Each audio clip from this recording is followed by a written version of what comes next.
Let's summarize today's Premier League matches in under 3 minutes. A lot of matches were played, 5 in total, and a lot of things happened. First off, Everton tied with Arsenal.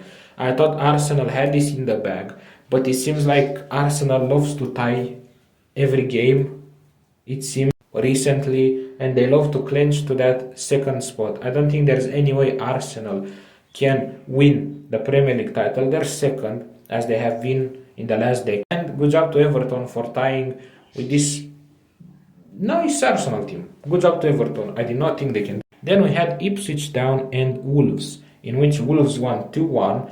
This was a pretty even fight. I don't know statistics wise, but eye test wise, it was a pretty even fight. They played well. Wolves were aggressive, though, very aggressive.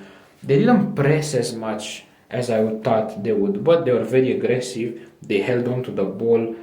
There were some times in which the tackles could have been fouls, but at the end of the day, they won.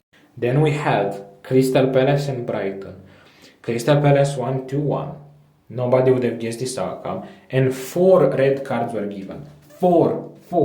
2 for Crystal Palace players, 2 for Brighton players. This match was crazy, intense. I could not watch the full match. I watched the highlights, but it was crazy. They were very, very, very tackly, foully, and Brighton wanted the win so bad they started crashing out. I feel like some of the players. The Crystal Palace got the win. Just I don't know how, because Brighton played this much better than them, but they won it. This is a game about making a football go into the net.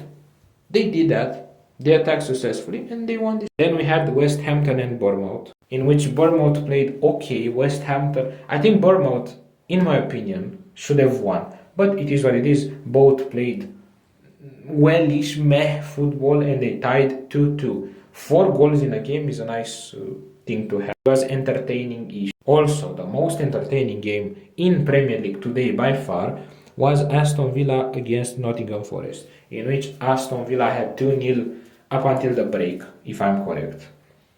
I thought Forest could win this, had this in the bag, because Aston Villa looked worse and worse in the Premier League as the days went by. They had an amazing start of the season and then they dropped. Forest are having an amazing season, 3rd on the Premier League table, 3rd, above Manchester City, above Chelsea, way above Manchester United and the Spurs. So I thought I thought the Forest could win, Nottingham Forest, but they didn't. And it is a good job to Aston Villa and all of the